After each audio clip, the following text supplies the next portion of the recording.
भक्ति कभी कभी एक आवश्यक विषय वाणी पीठिया से भगवान उस भक्त के प्रति इतने दयालु होते हैं जो पूरी तरह से उनके चरण कमलों के प्रति समर्पित होता है। भले ही भक्त कभी कभी वैदिक निर्देशों के विपरीत विकर्म कार्यों के जाल में फंस जाता है, भगवान तुरंत उसके दिल के भीतर से ऐसी गलतियों को सुधारते हैं।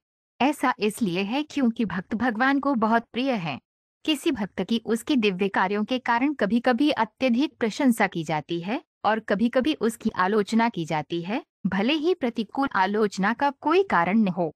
हालांकि शुद्ध भक्त हमेशा सामान्य लोगों द्वारा प्रशंसा या निंदा के प्रति उदासीन होता है।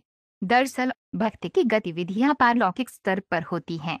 उन्हें भौतिक गतिविधियों में लगे लोगों की प्रशंसा या निंदा में कोई दिलचस्पी नहीं है।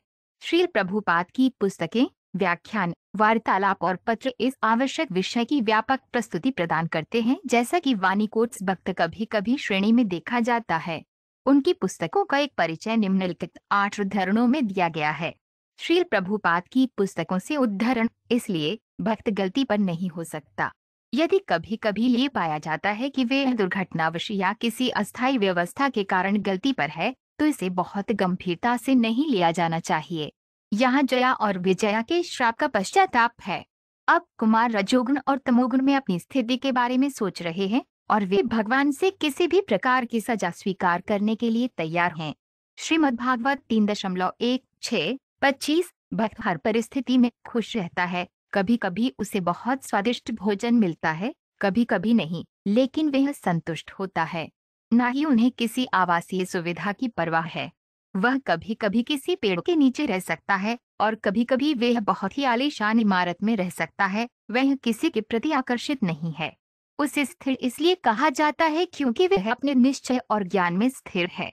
हमें किसी भक्त की योग्यताओं के वर्णन में कुछ दोहराव मिल सकता है, लेकिन ये केवल इस तथ्य पर जोर देने के लिए है कि एक भक्त को ये सभी योग्यताएं हासिल करनी चाहिए। भगवद गीता 18 दिसंबर 19। वास्तव में महाराज युधिष्ठिर को भगवान की भक्ति से थोड़ी सी विचलन के कारण नरक देखने के लिए बाध्य होना पड़ा।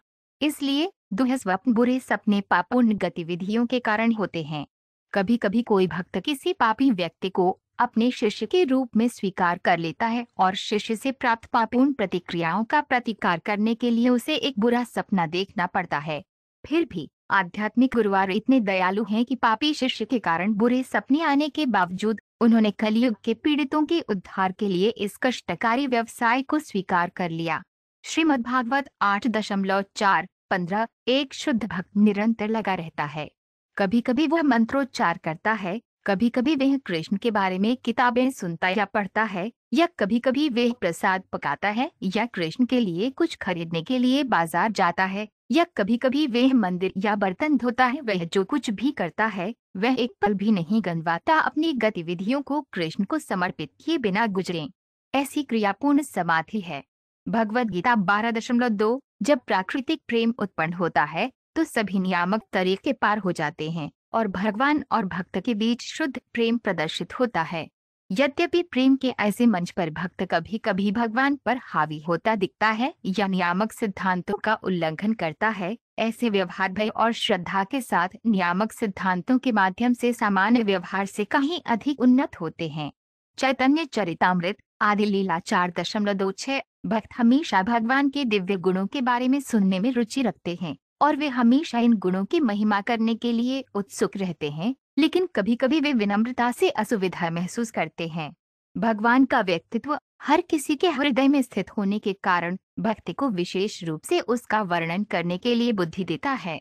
इसलिए ये समझा जाता है कि जब कोई भक्त भगवान के परम व्यक्तित्व के बारे में लिखता है या बोलता है तो उसके शब्द भगवान द्वारा भीतर से निर्देशित होते हैं।